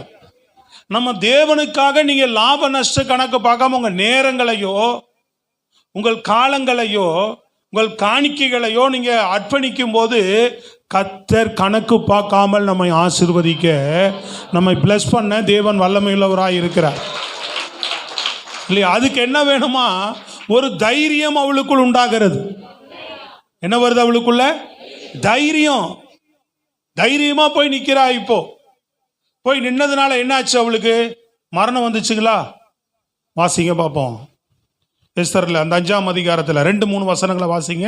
ராஜா ராஜஸ்திரியாகிய எஸ்தர் முற்றத்தில் நிற்கிறதை கண்டபோது அவளுக்கு அவன் கண்களில் தயை கிடைத்ததினால் ராஜா தன் கையில் இருக்கிற பொற்செங்கோலை எஸ்தரிடத்திற்கு நீட்டினான். அப்பொழுது எஸ்தர் கிட்ட வந்து செங்கோலின் நுனியை தொட்டாள். ராஜா அவளை நோக்கி, எஸ்தர் ராஜாத்தியே, உனக்கு என்ன வேண்டும்? நீ கேட்கிற மன்றாட்டு என்ன? நீ ராஜா இல்ல, அங்க என்ன போட்டிருக்குன்னு பாத்தீங்கன்னா 2வது வசனத்துல அவன் கண்களிலே தயவு கிடைத்ததுன்னு போட்டிருக்கு. அவ என்ன தெரியுங்களா பயந்தா, அங்க போனா எனக்கு சாவு வந்தாலும் வந்துடும். கவனிக்கிறீங்களா இல்லையா? நஷ்டம் வந்தாலும் வந்துடும், என் வாழ்க்கைக்கே மோசம் வந்தாலும் வந்துடும். இல்லைங்க, நீங்க தேவனுக்காக எழும்பி தைரியமா போய் நின்னீங்கன்னா தேவன் நஷ்டம் வர பண்ண மாட்டார். தேவன் கிரியை செய்வார் உன் வாழ்க்கையில. நஷ்டத்துல கொண்டு போய் விட மாட்டார், உன்னை சாவில கொண்டு போய் விட மாட்டார். ஆனா தேவனுக்காக நிற்கும் போது எப்படிதான் நிக்கணும், வாழ்வோ சாவோ இல்லைங்களா, லாபமோ நஷ்டமோ, என் தேவனுக்காக நான் செய்யறேன், என் தேவனுக்காக நான் நிக்கிறேன்னு நம்ம நிற்கும் போது, நான் சொல்றது எத்தனை பேருக்கு புரியுது? தேவன் என்ன பண்ண விட மாட்டார், உன்னை நஷ்டத்துல கொண்டு போய் விட மாட்டார், உன்னை சாவுல கொண்டு போய் விட மாட்டார். கர்த்தர் தைரியமா நீ போய் நின்னன்னு சொன்னா கிரியை செய்ய ஆரம்பிப்பார். நீ ஜெபிச்சு போய் நின்னா கிரியை தானே நடக்கும். கையை தட்டி சொல்லியிருக்கலாம் விளங்குச்சுன்னா. நல்லா உற்சாகமா நான் சொல்றது புரியுதா இல்லையா? புரியுதாமா? ஸ்தோத்திரம் பண்ணி கை தட்டணும், இதயத்தில் உணர்ந்து கை தட்டணும். ஐசலாடலேலூயா. எத்தனை பேர் எழும்ப போறோம்? அல்லேலூயா. அப்போ ஜெபம் தான் உன்னை என்ன பண்ணுதுன்னா ஒரு தைரியத்தை நமக்குள்ள உண்டாக்கும் இல்லைங்களா. நான் அதிகாலையில் ஜெபிக்கும் போது தான் ஒரு நாள் திடீர்னு கிட்டத்தட்ட ஒரு 3 நாட்கள் கடுமையான வேலை, வீட்டுக்கே வரல நான். அப்போதான் என் லைஃப்பில் ஒரு என்ன செய்யுது அப்படின்னா, ஒரு 4 நாள் இருக்கும் வேலை. புதுசாக ஒரு கடை திறந்துருக்கிறேன், 4 நாள் வேலை டைட்டு. எல்லாம் சுற்றி இருக்கிறவங்கெல்லாம் வேலை கொடுக்குறாங்க. என் கண்ணெல்லாம் அப்படியே வாழ்க்கையே பிரகாசம். நிறைய கற்பனை பண்ணிட்டேன். என்னது, சீக்கிரமாக ஒரு வீடு வாங்கிடுவோம், அதை செஞ்சிடலாம், இப்படி செட்டில் ஆகிடலாம், அப்படி செட்டில் ஆகிடலாம், இப்படி செட்டில் ஆகிடலாம். ஏன்னா அந்த நாள்லேயே பார்த்தீங்கன்னா ஒரு வாரத்துக்கு லாபம் 10,000 ரூபா. ஒரு நான் அந்த தொடங்கின அந்த வேலையில் அந்த நாளில் 10,000 ரூபா ஒரு வாரத்தில் கிடைக்கிது. 4 நாளில் கிடைச்சிது எனக்கு. 4 நாளாக வீட்டுக்கு கூட வர முடியாத அளவுக்கு வேலை. அங்கேயே தங்கி அப்பா தான் கொண்டு வந்து சாப்பாடு கொடுப்பாரு, வீட்டிலேருந்து வாங்கிட்டு வருவாங்க சாப்பாடு, அங்கேயே சாப்பிட்டு அங்கேயே படுத்து அங்கேயே வேலை செஞ்சுட்டு இருக்கிறேன். திங்கக்கிழமை போனவன் வியாழக்கிழமை தான் வரேன், புதன்கிழமை நைட்டு தான் வீட்டுக்கே வரேன். 11 மணி 12 மணிக்கு வந்து அவ்வளோ களைப்பில் தூங்கி காலையில் ரொம்ப தாமதமாக தான் எந்திரிச்சு ஜெபம் பண்ணிட்டு போகலாம் அப்படின்னு முழங்கால் படிக்கிட்டேன். ஆண்டவர் ஊழியத்துக்கு அழைத்தார். ஆபிரகாம் உன்னை அழைச்சது போல நான் உன்னை அழைக்கிறேன். நோவாவுக்கு கண்களில் கிருபை கிடைத்தது போல என் கண்களில் உனக்கு கிருபை கிடைத்தது. ஆபிரகாமை அழைத்தது போல நான் அழைக்கிறேன்னாரு. எனக்கு அந்த சிந்தனை, இந்த சிந்தனை இல்லை. எப்படி எஸ்தருக்கு அந்த சிந்தனை இல்லையோ அதுபோல எனக்கு இந்த சிந்தனை இல்லை. விளங்குச்சுங்களா உங்களுக்கு? நான் லைஃப்ல செட்டில் ஆகணும், வீடு வாங்கணும், அப்படி ஆகணும், இப்படி அந்த மாதிரி வருமானம், அப்பதான் புதுசா ஒரு தொழில், நல்ல ஒரு பயங்கரமான ஒரு இதாக நான் பார்த்துக்கிட்டு இருக்கிறேன். கத்தர் பேசின உடனே நான் லாப நஷ்ட கணக்கு பார்க்கலங்க, அந்த நிமிஷமே நான் வேலைக்கு போகல. அப்படியே கடையெல்லாம் விட்டுட்டு வேலையெல்லாம் கிடக்குது, எல்லாம் இருக்குது, அந்த நொடியே நான் வேலைக்கு போகவில்லை. அன்னைக்கு உட்கார்ந்தா வந்தா இன்னைக்கு 20 வருஷமாக கத்தர் எனக்கு சாக விடலை, இன்னைக்கு வரைக்கும் காப்பாற்றுகிறார். அதுக்காக உங்களை எல்லாம் முழு நேர ஊழியத்துக்கு வர சொல்லலை. தேவன் அழைச்சா வாங்க, உறுதியாக வரணும். அதெல்லாம் அழைப்பை நல்லா தெளிவுபடுத்திட்டு வந்தால் தான் வந்தோம். சாவுகள் நிறையா வந்தது, சொல்லது போட்டு போது சங்கீதத்தில் படிச்சிடலாம், தண்ணீரையும் தீயையும் கடந்து வந்தோம், அப்படிலாம் கடந்து வந்திருக்கிறோம். சொல்லுங்களேன் ஒரு அல்லேலூயா, ஆமென். படாத பாடுகள் ஊழியத்தின் பாதையில் பட்டுக்கிட்டு தான் இருக்கிறோம், இன்னும் பட்டுறோம். ஆனால் கத்தருக்காக ஒன்று அர்ப்பணித்து செய்வதில் பெரிய பாக்கியமாக நான் கருதுகிறேன். ஸ்தோத்திரம். ஒரு அல்லேலூயா. நல்ல சத்தமாக தான் சொல்லுவேன். பணிக்கு போனால் நான் ஏதாவது இன்னைக்கு சாதாரண வேலை செய்கிறோம், 30,000 40,000 சம்பாதி, ஏதாவது ஒன்றை செய்து 40,000 50,000 மாதம் ஈஸியான ஒரு வருவாய் ஈட்டிக்கொள்ள முடியும் இல்லைங்களா? இந்த பிள்ளைங்க இருக்கிறாங்க, அவன் வேலைக்கு போகிறான், ஒரு 25,000, இது வேலைக்கு போகுது, ஒரு 25,000 இன்னைக்கு சாதாரணமாக கிடைக்குது. 70,000 80,000 லைஃப் செட்டில். இந்த புத்தியெல்லாம் நமக்கு கிடையாது. லாப நஷ்ட கணக்கு பார்க்கல. ரூபனை 3 வருஷம் விஸ்காம் படிக்க வச்சுட்டு லாப நஷ்ட கணக்கு நான் பார்க்கல. பார்த்துருந்தேன்னு சொன்னா நீ வாயெல்லாம் திறக்காத, வேலைக்கு போ. ஸ்தோத்திரம். பெங்களூர்ல எனக்கு தெரிஞ்சவங்க சில பேர்லாம் இருக்கிறாங்க, அவங்க மூலமா அங்கதான் அனுப்பலான்ட்டு இருந்தேன் அவனை நான் வேலைக்கு. ஏன்னா அந்த மாதிரி படிப்புக்கு சில ஒர்க்குக்கு அங்கே நிறைய வேலை இருக்கு அப்படின்னா போயிருந்தா. இப்போ 3 வருஷம் காலேஜ், இப்போ 2 வருஷம் வேதாம கல்லூரி படிப்புக்குள்ள, இந்த 2 வருஷத்துக்குள்ள அவன் வேலையில் ஒரு ட்ரெயின் அப் ஆகி இன்னைக்கு குறைஞ்சது 40,000 50,000 சம்பாதிக்கிற அளவுக்கு ஆயிருப்பான். லைஃப் செட்டில் தான். நமக்கு விளங்குதாங்க சொல்றது? விளங்குதா இல்லையா? லாப நஷ்ட கணக்கெல்லாம் ஊழியத்தில் பார்க்க. தேவ ராஜ்யத்தை கட்டணும், தேவ சித்தத்தை செய்யணும், தேவனுடைய ஊழியத்தை நிறைவேற்றணும். சொல்லுங்க அல்லேலூயா. இன்னும் அதுக்காக நான் ரொம்ப பர்ஃபெக்ட் ஆகிட்டேன், ரொம்ப சரியா இருக்கிறேன் அப்படின்லாம் சொல்ல வரல. இன்னும் நான் என்னை தாழ்த்தி தேவன்கிட்ட இன்னும் கிருபை கேட்டுட்டு இருக்கிறேன் பயன்படுறதுக்கு. முதல்ல இந்த செய்தி எனக்கு தான், அப்புறம் தான் உங்களுக்கு கொடுக்குறேன் நான். சொல்லுங்களேங்க. அப்போ சபையை கர்த்தர் எழுப்ப விரும்புகிறார். எல்லாரும் செயல்பட வேண்டும் என்று நம்ம திருச்சபையை விரும்புகிறார் ஆண்டவர். எல்லாரும் ஏதாவது ஒரு விதத்தில் செயல்பாடு உள்ளவர்களாக, அதாவது செயல்பாடு அற்றதுன்னா ஜீவன் அற்றது, மரித்தது. அது இந்த ஃபேன் இருக்குன்னா அது இருக்கு, சும்மா ஓடலை இப்போ. ஆனால் தேவைன்னா உடனே அதில் போட்டு சுவிட்ச் போட்டால் என்ன செய்யும்? யூஸ் ஆகும். அதனால அங்கே வச்சிருக்கிறோம். இது ஓடாத ஃபேனாக இருந்தால் என்ன பண்ணுவோம்? இப்படி முன்னாடி ஷோவாக வச்சிருப்போமா? ஏண்டா அதே ஓடலை, அதே யூஸ் இல்லை, தூக்கி என்ன பண்ணு, காயிலங்கடையில் போட்டு காசை வாங்குடா. ஐயோ, ரொம்ப அப்படியே பார்க்குறீங்க, ஆச்சரியமா? அது பெரிய ஆச்சரியமா சொல்றது விளங்குதா இல்லையா? உதவாத பொருள். பெரிய டிவி வாங்கிட்டேன், எல்சிடி டிவி, டவாரு கரண்ட் வந்துச்சு, என்னமோ ஆச்சு, புஷ்ஷுன்னு போயிடுச்சு, ஒன்றும் வேலை இல்லை. கடைக்காரனை கேட்டால் ஒன்றும் இல்லைன்ட்டான். ஐயோ, நான் 50,000 கொடுத்து வாங்கிட்டேன், விட முடியாது அப்படின்னு வீட்டில் வச்சு பூஜை போட்டே இருப்பியா? அது கரிச்சட்டி மாதிரி இருக்கும். அது டிவி வந்தாதான் என்ன ஆகும்? கலர் கலராக தெரியும், இல்லைன்னா கரிச்சட்டி மாதிரி கிடக்கும். அதை முன்னாடி வச்சுட்டு உட்காந்துருக்க முடியுமா உன்னால? என்ன செய்வ? தூக்கி போடு. காயிலாங்கடையில் போட்டாலாவது 10,500 லாபம் பெறும். விளங்குச்சாங்க? அப்போ ஜீவனுள்ள பொருளாக நம்ம இருக்கணும்னு ஆண்டவர் விரும்புகிறார். உயிரற்ற பொருள்களாக அல்ல, உயிருள்ள பொருள்களாக இருங்க. பயன்படுகிற பொருளாகவே நம்ம இருந்துட்டு இருக்கணும். ஸ்தோத்திரம். அல்லேலூயா. ஏதாவது ஒரு சின்ன பயன்பாட்டு, எல்லாமே நீங்க பாருங்க, ஏதாவது ஒரு பொருள் நமக்கு பயன்பாட்டுக்கு உதவுதில்லை. இது இருக்கு அப்படின்னா இது 7,000 ரூபா 10,000 ரூபா கொடுத்து இந்த மைக்கு வாங்கிட்டோன்றனால பயன்படுத்திட முடியாது. இதுக்குள்ள ஒரு 25 ரூபாய்க்கு செல்லு போடணும். எவ்வளோ? அதை திறந்து சொல்லுங்க, எவ்வளோ போடணும்? 25 ரூபா. 10,000 ரூபா கொடுத்து மைக்கு வாங்கியாச்சு, இப்போ எவ்வளோ போடணும் உள்ள? அதை போடலைன்னா இந்த 10,000 ரூபா குப்பைக்கு தான் போகும். அப்போ அந்த 10,000 ரூபா பொருளும் யூஸ் ஆகுது, உள்ள இருக்கிற 25 ரூபா செல்லும் யூஸ் ஆகுது. நீ தேவனுக்காக பெரிய காரியங்களையும் செய்ய முடியும், சின்ன காரியங்களையும் செய்ய முடியும். மொத்தத்தில் எல்லா தேவ ராஜ்யத்துக்கு பலனா மாறுது, பலனா மாறுது. அது சொல்றது விளங்குதாங்க? ஒருத்தருக்கு ஒரு தாளந்து, ஒருத்தர் ஒரு விதத்தில். எந்த விதத்தில் ஆண்டவர் உன்னை பயன்படுத்த விரும்புகிறார்? எந்த விதத்தில் கர்த்தர் நீ யூஸ் பண்ண விரும்புகிறார்? கோச்சுக்குச்சுன்னு நினைக்கிறேன். அல்லேலூயா. பிரைஸ் எல்லாம். அல்லேலூயா. நம்மளை மாதிரி புஷ்ஷுன்னு ஒரு சவுண்டு கொடுத்து பார்த்தீங்களா? இப்போ என்னை பற்றி ஏன் பேசுகிறேன்?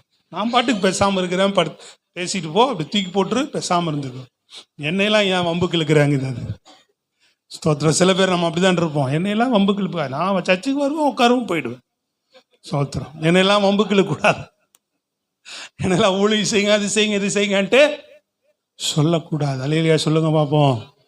சத்தமா அல்லேலூயா. எல்லாம் பலனாக தான் சொல்லுங்க, சத்தமாக தான் சொல்லுங்க. தைரியம் வரும் அப்பதான். அல்லேலூயா. கிதியோனுக்கு ஆண்டவர் தைரியம் இல்லை. அவனுக்கு ஆண்டவர் இடைப்பட்டாரு, பேசினாரு, சில காரியங்களை செஞ்சாரு, தைரியமா போனான். மோசேக்கு ஒரு தைரியத்தை கொடுத்து அனுப்பினார். பேதுரு உட்கார்ந்து விழுந்து பயந்து போனவர் தான். தைரியமா எழும்பி நின்னது காரணம் என்ன? தேவ சமூகத்தில் தான் தேவன் பலப்படுத்தினார். தேவன் இவர்கள் மூலமாலாம் கிரியை செய்தார். ஸ்தோத்திரம் சொல்லுங்க. தேவன் இவர்கள் மூலமா. பேதுரு கேட்டார்ல, ஆண்டவரே என்ன இப்படியே சொல்லிட்டு இருக்கிறீங்க, எல்லாத்தையும் விட்டுட்டு வந்தோமோ என்ன கிடைக்கும்?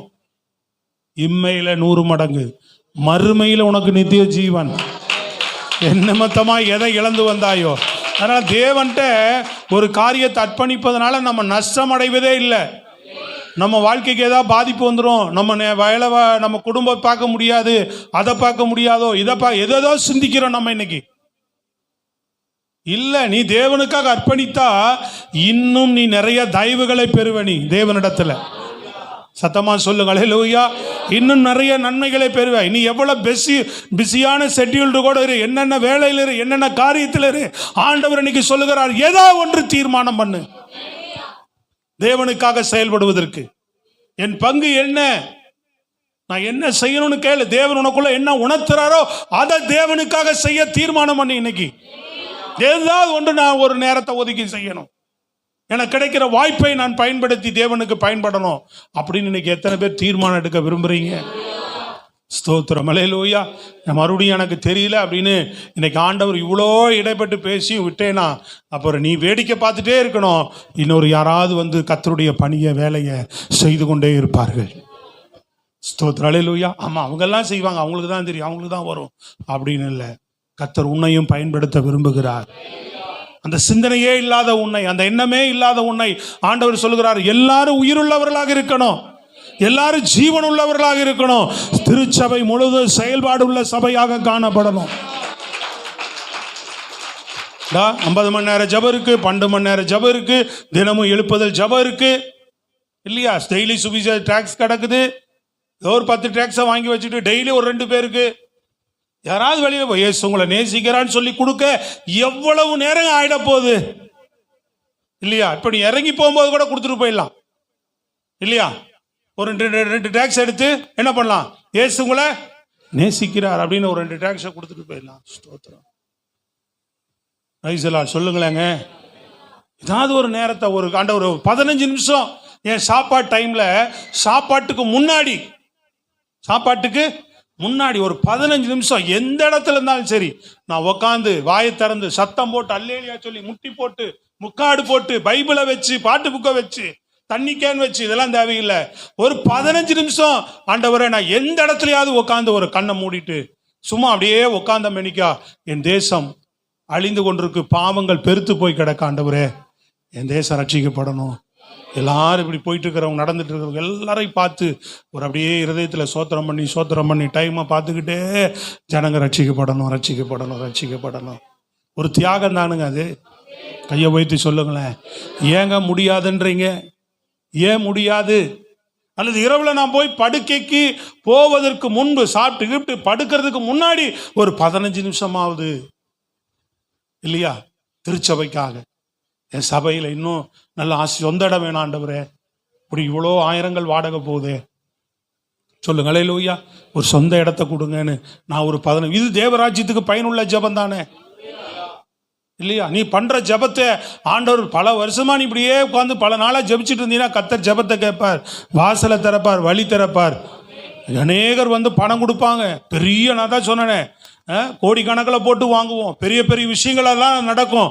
ஆனால் நீ பண்ணின 15 நிமிஷம் ஜபமும் இந்த மைக்கில் இருக்கிற செல்லு மாதிரி உன் ஜபம் தான் அதுக்கு ஜீவனாகவே மாறுச்சு. அதுக்கு அவ்வளோ பெரிய விஷயத்துக்கும் அதுதான் ஜீவனாக மாறுது. அல்லது அட்லீஸ்ட் காலையில் எந்திரிச்ச உடனே நான் என்ன பண்ணுவேன், பல்ல தொலைக்கிட்டு உட்காந்து முதல்ல 15 நிமிஷம் ஆண்டவரை சபையில் எனக்கு ஆத்துமாக்களை வேணும். அல்லையா சொல்லுங்க.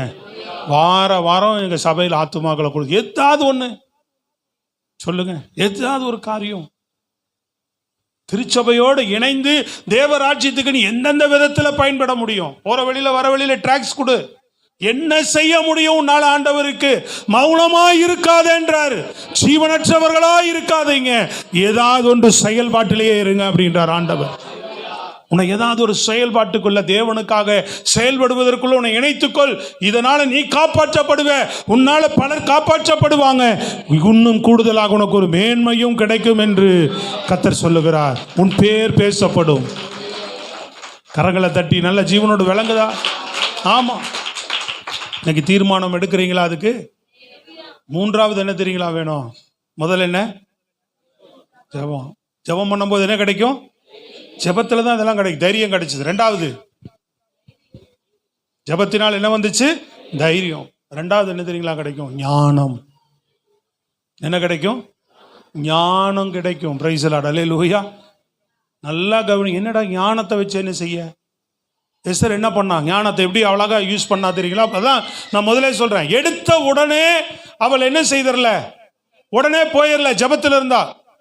ரெண்டாவது போய் அமைதியா அங்க தைரியமா போய் நின்னா. தயவு கிடைத்த உடனே ரொம்ப வேகமா ராஜாட்ட, ராஜாத்தி உனக்கு என்ன வேணும்னு கேட்டவுடனே ஆமானை பத்தி ரிப்போர்ட் பண்ணிடல. அமைதியா என்ன செய்யறா? ராஜாவே, நாங்கள் செய்யும் விருந்துக்கு நீயும் ஆமானும் வர வேண்டும். எவ்வளவு ஞானமா பேசுறா பாருங்க. அவர் சரி ராஜா ஓகே சொல்லிட்டார். அவன் என்ன சொல்றான்னா, ராஜ்யத்தில் நீ பாதி கேட்டாலும் உனக்கு கொடுக்கப்படும்ன்றான். அப்ப நீ என்ன இப்ப விண்ணப்பம் பண்ணாலும் உடனே என்ன செய்ய தயாரா இருப்ப? ராஜா செஞ்சிருவாங்க. ஏன்னா நீங்க யோவான் ஸ்நானனுடைய இதுல பாக்குறீங்கல்ல, அவன் நடனம் பண்ணா, உனக்கு என்ன இவ்வளவு அழகா நடனம் பண்ணிட்டியே, நீ என்ன கேட்டாலும் உனக்கு கொடுக்கப்படுனா. யோவான் ஸ்நானனுடைய தலையை கொடுனோன்னு வாக்கு மாற மாட்டான், கொடுத்துருவாங்க அந்த நாள்ல. ஆமான தூக்குனா அப்பயே தூக்கிட்டு இருப்பாங்க. ஆனா உடனே அவள் அப்படி செய்யாதபடி அதுல எந்த விதமான குழப்பங்களும் வரக்கு வாய்ப்பு இருக்குன்றனால ஒரு ஆகாரம் ஏற்பாடு பண்ணிக்கிற, விருந்துக்கு வரணும். சரின்னு ஆமான வர வைக்கிறாங்க. விருந்து நடக்குது. நல்லா சாப்பிட்டாச்சு. இப்போ ராஜா கேட்கிறார், என்ன செய்யணும் சொல்லு? ராஜ்யத்துல பாதி கேட்டாலும் உனக்கு கொடுக்கப்படும். ராஜா, நான் நாளைக்கு ஒரு விருந்து வச்சிருக்கிறேன். உடனே பேசல பாருங்க. அவன் எப்படி? நாளைக்கு ஒரு விருந்து வச்சிருக்கிறேன், நாளைக்கு வாங்க அப்படின்றா. ஸ்தோத்திரம். அல்லேலூயா. ரெண்டாவது நாள் விருந்துக்கு வரும்போதுதான் வாய் திறக்கிறா. நல்லா கவனிங்க. நம்ம தேவனுடைய பணியை செய்யறதுக்கு உலக ஞானத்தில் ஓட முடியாது. டைவர்ட் ஆயிடுவ, வேற பக்கம் புத்தி போயிடும். இது ஒரு 10 நாள் செய்வோம், 11ஆவது நாள் விட்டுருவோம். உலக அறிவை ஞானத்தை வச்சுட்டு கர்த்தருக்காக என்ன செய்ய முடியாது. உலக அறிவு ஞானம் என்ன பண்ண, நம்ம பண்ற ஜபமா, இந்த 15 நிமிஷம் ஜபத்திலையா, இந்த அறிவு புத்தி தான் சொல்லு உனக்கு. நீ போய் 4 பேர் டாக்ஸ் கொடுத்தா தேசமே மாறிட போகுது. அப்ப தேவன் நமக்கு சொல்லி இருக்கிறத நம்ம செய்கிறவர்களா இருக்கணும். இப்ப நான் சொல்லலாம், எவ்வளோ பெரிய ஊழியக்காரங்களா இருக்கிறாங்க, உலகமெல்லாம் ஊழியக்காரங்கிற ஃபாதரே நினைச்சிருக்கலாம், நான் ஏன்டா ஊழியத்துக்கு வரணும் அப்படின்னு. அவர் வந்ததுனால, சாதாரண கிராமத்திலிருந்து அவர் வந்ததுனால இன்னைக்கு உலகத்தில் எத்தனை லட்சங்கள் கோடிகள் ஆசீர்வதிக்கப்பட்டிருக்கிறாங்க அவரால். சொல்லுங்களேன் அல்லேலூயா. மோசே சொல்றான், என்ன ஆண்டவரே, எவ்வளோ பேர் எத்தனை எப்படி எப்படியா இருக்கிறாங்க, நான் போயா அந்த இஸ்ரவேல் ஜனங்களை மீட்ற போறேன், நான் போயா பெருசா செஞ்சிட போறேன் அப்படி நினைக்க கூடாது. கர்த்தர் ஒவ்வொருவரையும் எந்த விதத்தில் பயன்படுத்துவார்னு தெரியாது. சொல்லுங்கள் அல்லேலூயா. அதுதான் பவுல் சொல்லும் போது சொல்லுகிறார், உலக ஞானத்தை தேவன் பைத்தியமாக்குறார். உலக அறிவை, உலக ஞானம், அவன் உலக ஞானத்தினால அறிவினாலும் ஆமான் ஒரு பெரிய தந்திரமான விஷயத்தை செய்து வைத்திருக்கிறான். பிசாசு உலக ஞானத்தினால அறிவினாலும் இன்னைக்கு மனிதர்களை பல விதத்தில் கட்டி வைத்திருக்கிறான், பல சூழ்ச்சிகளில் கட்டி வைத்திருக்கிறான். தேவ ஞானம் இருந்தால் மட்டும்தான் நம்ம தேவ ராஜ்யத்தை கட்டுகிறவர்களாக மாற முடியும், தேவனுக்கு பயனுள்ளவர்களாக மாற முடியும், தேவனுக்கு உகந்த பாத்திரங்களாக நாம மாற முடியும். அதனாலதான் ஆண்டவர் ஞானத்தை கேளுங்க என்றார்.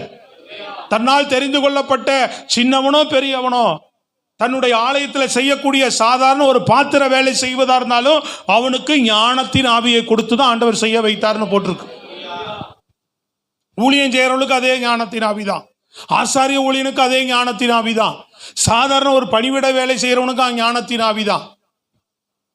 அப்போ தேவனுடைய ராஜ்யத்தை செய்வதற்கு, தேவனுடைய காரியங்களை நீ செய்வதற்கு நீ ஜெபத்தில் இருந்தா இது தானா உனக்கு கிடைக்கும்ன்ற. என்ன கிடைக்கும்? தைரியம் கிடைக்கும். அடுத்து சொல்லுங்க, ஞானம் கிடைக்கும். அல்லேலூயா. ஜெபம், அவள் செய்த காரியம் முதல்ல அதுதான், ஜெபம். ஜெபத்தினால வருது, தைரியம் வருது. அடுத்து ஞானம் தானாக அவளுக்கு கிடைத்தது. சத்தமாக தான் சொல்லுங்க, அல்லேலூயா. ஏன்னா வசனம் தெளிவா சொல்லப்பட்டிருக்கிறது. உலக ஞானத்தை தேவன் பைத்தியமாக்கிறார். ஆமான் அவ்வளவு ஞானத்தினால தந்திரமா என்ன செய்துட்டான்? அந்த அகசுர அந்த ராஜாவுக்கு மேல தன்னுடைய ஈக்குவலான ஸ்தானத்தை அவன் கொண்டு வந்திருக்கிறான். யூதர்களுக்கு அந்த அந்த தந்திரமா, அந்த ஞானத்தினாலதான் அவன் தந்திரமா ராஜா கிட்ட பேசி, நமக்கு நஷ்டம் வருது, இவங்கனால பாதிப்பு, அவன் அவ்வளவு ஞானமா பேசி யூதர்களுக்கு மரண தண்டனையை வாங்கி வச்சிருக்கிறான். இவள் தன்னுடைய ஞானத்தினாலே யூதர்களுக்கு விடுதலையை பெற்றுக் கொடுத்தாள், யூதர்களுக்கு ரட்சிப்பை பெற்றுக் கொடுத்தாள், தன்னுடைய ஜீவனை காப்பாற்றி கொண்டாள், யூதருடைய ஜீவனை அவள் காப்பாற்றுதலாய் மாறினாள். அல்லேலூயா. சத்தமாதான் சொல்லுங்களேன், சத்தமாதான் நல்லா சொல்லுங்களேன். புரியுதா நான் சொல்றது உங்களுக்கு? என்ன வேணும்? ஞானம் இல்லாம ஒன்றும் செய்ய முடியாது. அப்போ தேவ சமூகத்தில் நீங்கள் காத்திருந்தா கணக்கு பார்க்க மாட்டோம், சந்தர்ப்ப சூழ்நிலையில பார்க்க மாட்டோம், யோசிச்சு பயந்து பயந்து நிற்க மாட்டோம். தைரியமாக வாழ்வோ சாவோ கர்த்தருக்காக நிற்போம். லாப நஷ்ட கணக்கு பார்க்காம கர்த்தருக்காக நிற்போம். தேவன் நிச்சயமாக அல்லேலூயா நம்மளை நஷ்டத்தில் இல்லை, நீ அப்படி நிற்கும் போது கிரியை நடக்குது பாருங்க. சொல்றது விளங்குச்சுங்களா? இவளுக்கு நஷ்டம் வரல, என்னதான் வந்துச்சு? அனுகூலமான காரியம் தான் அங்க உண்டானது. மரணம் வரல, அங்க அனுகூலமான காரியத்தை தான் கர்த்தர் செய்தார். அவள் அவசரப்பட்டு மதியனமா ஒரு வேலையை செய்யல. நிறைய பேர் அவசரப்பட்டு மதியனமான வேலையில தான் இன்னைக்கு ஞானமற்று நடப்பதனாலதான் நிறைய விஷயங்கள் பாதிப்பு. குடும்பத்துல, தொழில, ஊழியத்துல நிறைய பேருக்கு என்ன இல்லை, ஊழியத்தின் பாதையில மதியனமா செயல்படக்கூடாது. ஞானத்தை கேட்டு ஊழியத்தை செய்யணும். வீடு சந்திப்பு ஊழியமோ, சுவிசேஷ ஊழியமோ, சண்டே கிளாஸ் ஊழியமோ, சபையில் பணிவிடை ஊழியமோ, ஒரு ஊழியக்கார்ட்ட பேசும்போதோ, விளங்குதா உங்களுக்கு? என்ன வேணும்? ஞானத்தை கேட்கணும் ஆண்டவர்கிட்ட. ஞானத்தின் ஆவியினால் என்னை நிரப்புங்க ஆண்டவரே. ஏங்க எவ்வளோ பெரிய நேபுகாத்நேச்சர் உலகம் முழுதும் அவனுடைய அறிவினாலும் யோசனையினாலும் தன்னுடைய முழு உலகத்தையும் தன் வசப்படுத்தி கட்டி கொண்டான். ஆனால் தேவனுடைய ஞானமுடைய ஒரு தானியலுக்கு முன்பாக மண்டியிட்டு வணங்குறவனாக தேவன் மாற்றினார்னா, நம்ம தேவனுடைய ஞானம் மட்டுமே உயர்ந்தது, வல்லமை உள்ளதாக இருக்கிறது. பிரைஸ் காட், அல்லேலூயா. முழு உலகத்தையே சரண்டர் பண்ணிட்டாங்க. இன்னைக்கு உலகம் அறிவு ஞானத்தில் பலமா கட்டப்பட்டிருக்கிறான் அவன். அதெல்லாம் உடைக்கிறதுக்கு நம்ம அப்படிப்பட்ட ஞான அறிவு படைத்தவர்கள் நமக்கு முன்பாக முழங்கால் படியிடுவதற்கு, முழங்கால் படியிட செய்வதற்கு தேவ ஞானம் மட்டுமே அது செயல்படியாகும். நேபுகாத்நேச்சர் முழங்கால் விழுந்துட்டான். தானியேலுடைய ஞானத்துக்கு முன்பாக நிற்க முடியலங்க. சோத்திரம் சொல்றது விளங்குதாங்க. நான் பெரியதெல்லாம் கட்டிக்கிட்டு வந்தவன், என்னடா இவனுங்கெல்லாம் என்னடா பெருசா அப்படின்னு சொல்ற அளவுக்கு இல்லை. தேவனே ஒரு கிரியை நடப்பித்தாராங்க. அவனுக்கு அந்த எல்லாத்தையும் செய்தவனுக்கு அதை செய்ய தெரியல. புரியுதுங்களா உங்களுக்கு? எல்லாத்தையும் செய்ய தெரிஞ்சவனுக்கு பாருங்க, ஒன்று செய்ய தெரிஞ்சிடும், ஒன்று செய்ய தெரியும். நான் ஒரு தம்பியை பார்த்தேன், ரொம்ப டேலண்ட், எல்லா வேலையும் பார்த்தா எதுவுமே செஞ்சிடுவான். ஆனால் அவனுக்கு இந்த வண்டி, இந்த காரு, இந்த டூ வீலர் இதெல்லாம் ரிப்பேர் தெரியாது. வீட்டுக்கிட்ட ஜாயின் பண்ண அவன் ஒரு நாள் என்கிட்ட சொல்லும்போது சொல்கிறான், பாருண்ணா நம்ம எல்லாம் தெரிஞ்சாலும் இது நமக்கு தெரியல. ஒரு தரம் பிரிட்ஜு மேலே போய் வண்டி நின்றுச்சு, என்னன்னே புரியல. என்னன்னு கேட்டால் அந்த பிரிட்ஜில் போய் ஒரு குறிப்பிட்ட ஒரு பாயிண்ட்டை சொல்லி இதை நீங்கள் மாற்றுங்க, அது உடனே வண்டி போயிடும் அப்படின்ட்டாங்க. அப்போ அந்த வேலை தெரிஞ்சது, எல்லாம் தெரிஞ்சவனுக்கு என்ன தெரியல பாருங்க. சரி, இவனுக்கு இவன் எது எடுத்தாலும் செய்வான். ஆனால் அன்னைக்கு உள்ள ஏசி வரல, ஏசி வரல. நோன்றான் வரல. ஏன்? அப்புறம் பாலாஜி கூப்பிடு, அவன் வந்த உடனே அவனுக்கு அது தெரியுது இல்லை. சொல்றது விளங்குதாங்க? அவனுக்கு என்ன செய்யுது? அது வரைக்கும் படிச்சிருக்கிறான். இவனுக்கு எல்லாம் தெரிஞ்சாலும் எது தெரியல. இது கூலிங் வர வைக்கிறதுக்கு என்னாச்சுன்னு தெரியல. அவன் வரான், இது இப்படி மாத்தணையா, இது இப்படி. அவன் வந்து இப்படி நோனி கூலிங் வந்துருச்சு. அவன் அதுக்கு படிச்சிருக்கிறான், இவன் இதுக்கு படிச்சிருக்கிறான். நான் முன்னாடி சொன்னோமோ அவன் அதுக்கு தான் படிச்சிருக்கிறான். அந்தந்த அறிவு மட்டும்தான் வேலை செய்யும். சொல்றது விளங்குதாங்க? ஆனால் தேவ ஞானம் இது எல்லாத்தையும் கட்டி இழுக்கும், எல்லாரையும் நம்ம பக்கமாக கட்டி இழுக்கும். எல்லா அறிவு, ஒருத்தன் ஒரு அறிவில் வாழ்கிறான். இன்னைக்கு ஒரு டேலண்ட், ஒரு ஞானம், தன்னுடைய திறமை அது பெருசாக நினச்சிட்டு இருக்கிறாங்க. ஆனால் நம்மளை விட இன்னொரு விஷயத்துக்கு போகும்போது அவன் தான் டேலண்ட் அந்த விஷயத்தில். எனக்கு இது ஒன்றும் தெரியாதுப்பா இல்லையா, அவன் சொல்லுவான் எனக்கு அது தெரியும் பயங்கரமாக பேசக்கூடிய ஆள். பட்டு இந்த விஷயத்தில் எனக்கு தெரியல, இன்னொரு ஆள் தான் நாடணும். சொல்லுங்களேங்க, இவருக்கு ஒரு விஷயம் தெரியலன்னா இவர் யாரைத்தான் நாடணும்? இன்னொரு நபரைத்தான் நாடணும். இப்படிதான் இருக்கு. ஆனால் தேவனுடைய ஞானம் எல்லாத்தையும் கட்டி இழுக்கக்கூடியது. அவர் எல்லா ஞானமும் சகல ஞானமும் நிறைந்தவர், சர்வ ஞானி என்று சொல்லப்பட்டிருக்கிறது ஆண்டவருடைய வார்த்தை. புரியுதுங்களா? அப்போ ஒண்ணுமே அறிவே இல்லாதவ, தேவனை பற்றி ஒரு யோசனை இல்லாதவ, தன் ஜனங்களுக்காக போய் நிக்கணும்னு அந்த எண்ணமோ அந்த ஆர்வமோ இல்லாதவ, மொத்தகாயினுடைய தூண்டுதலின் பேரில் அவள் கேட்டவுடனே ஏதோ உணர்ச்சி வசப்பட்டு ஓடாம அவள் முதல்ல தாழ்த்தி தேவ சமூகத்தில் 3 நாள் காத்திருந்து, அந்த காத்திருந்ததுனால உண்டான தைரியத்தினால எழும்பி போய் நின்று ஞானமாக பேசி கடைசி என்ன தெரியுங்களா முடிவு? வெற்றியோடு முடித்தாள். கரங்களை தட்டி சொல்லுங்க, எப்படி முடிந்தது எஸ்தருடைய வாழ்க்கை? வெற்றியோடு முடிந்தது. இன்றைக்கும் எஸ்தர் பேசப்படுகிறாள். உங்கள் வாழ்க்கை பேசப்படுவதற்கு இது தேவை. கடைசி வசனம் மட்டும் நம்ம படித்து ஜெபிக்க போகிறோம், அர்ப்பணிக்க போகிறோம். எத்தனை பேர் நீங்கள் அர்ப்பணிக்கிறீங்க? 8ஆம் அதிகாரத்தில் 5லிருந்து 8 வரை உள்ள வசனம் வாசிங்க பார்ப்போம். ராஜாவுக்கு சித்தமாயிருந்து அவர் சமூகத்தில் எனக்கு கிருபை கிடைத்தது.